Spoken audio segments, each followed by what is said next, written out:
Welcome back to the news at 10. We're taking you back to the Director of Army Public Relations, who has responded to a video being circulated on social media showing some army personnel assaulting some civilians. Brigadier General Sani Usman says the army is aware of this video and it is being investigated, and the result of which will be made public. Now, Channels Television cannot verify the source of the video or the authenticity of it either.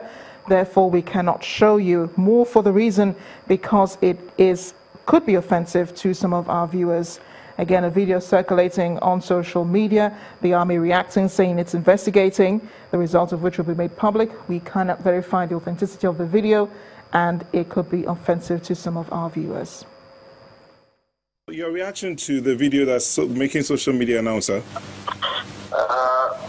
I don't know which video you are talking about, but whatever it is, we have had complaints of videos online, and the General Officer Commanding 82 Division is investigating the matter. And whatever it is, we will definitely let you know. Now, the video shows some of them being put inside water and being beaten, and some of them were even injured in the video. Yeah, what I'm trying to tell you is that we are aware of certain videos being circulated, and the General Officer Commanding 82 Division, Major General Adama Abubakar, is investigating it. And whatever it is, we'll definitely let the public know about the outcome. General, is this the only reaction you have for this video that has gone viral? All right. Thank you very much, sir. You're welcome. Yes. Moving on, the leader of the indigenous people of Biafra, Nnamdi Kanu, has backed out of the mediation between his group and the Southeast governors. In a statement signed by him, Kanu alleged that soldiers in the state intend to assassinate him on his way to the meeting. He also said his group is preoccupied with attending to victims of the unprovoked military onslaught against innocent civilians in Abia State. Kanu, who had earlier met the governors a few days ago, was scheduled to be in Enugu for a continuation of the dialogue on Friday, September 15. The IPOB leader had met with the governors on August 30, and both parties had agreed to hold further talks to seek an amicable resolution of issues raised by the pro-Biafra group. Meanwhile, the lawmaker representing Kogi State Senatorial District, Senator Dino Melaye, has filed an appeal against the court judgment that granted the continuation of his recall exercise.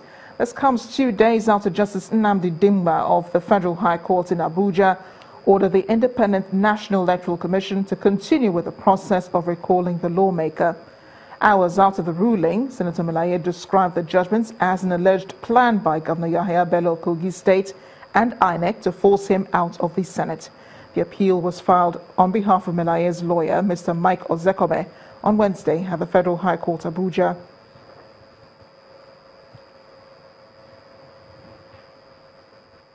The establishment of the Olam's Integrated Animal Feed Mill and Poultry Factory in Kaduna State will reduce over-dependency on imported agriculture and agro-allied products into Nigeria and address the problem of sourcing for animal feed and dairy needs.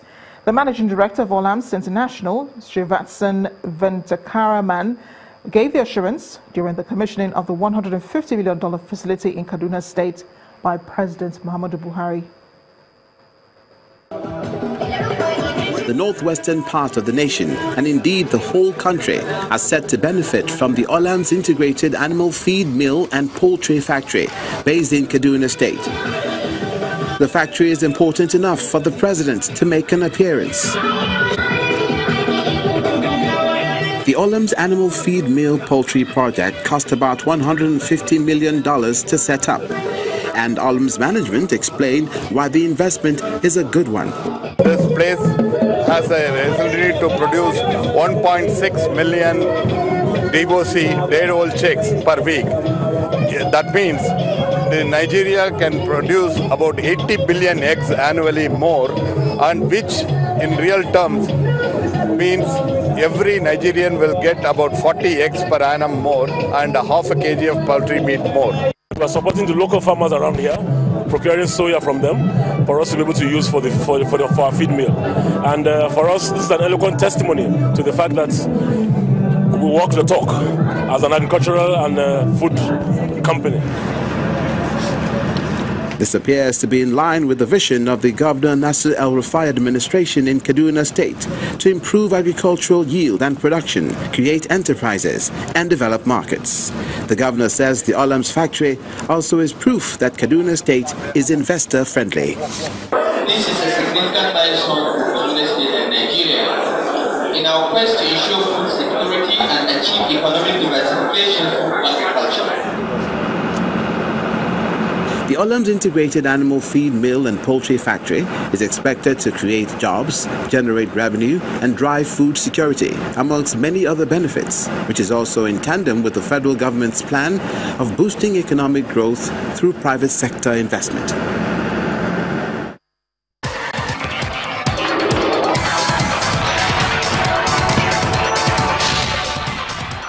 Nigeria Professional League champions Plateau United have qualified for the quarterfinal of the 2017 ITO Cup.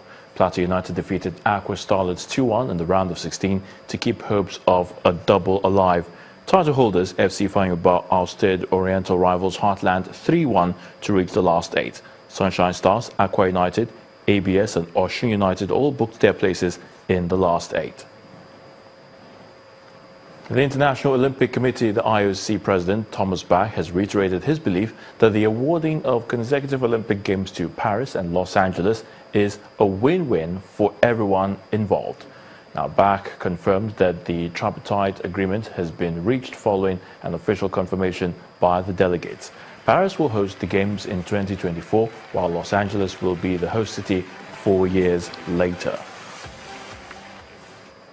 And that's a wrap in sports news. I'm Ayotunde Balogun.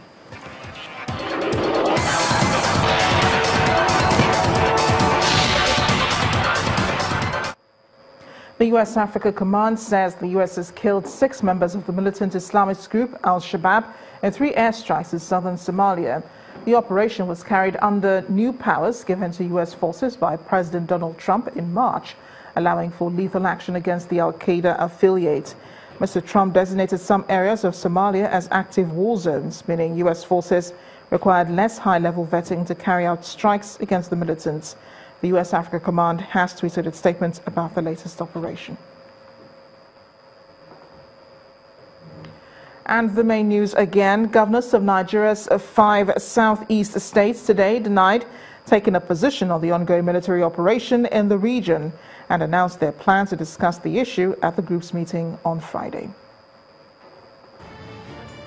That's news at 10 tonight. Thanks for watching. I am Amarachi Ubani. Good night.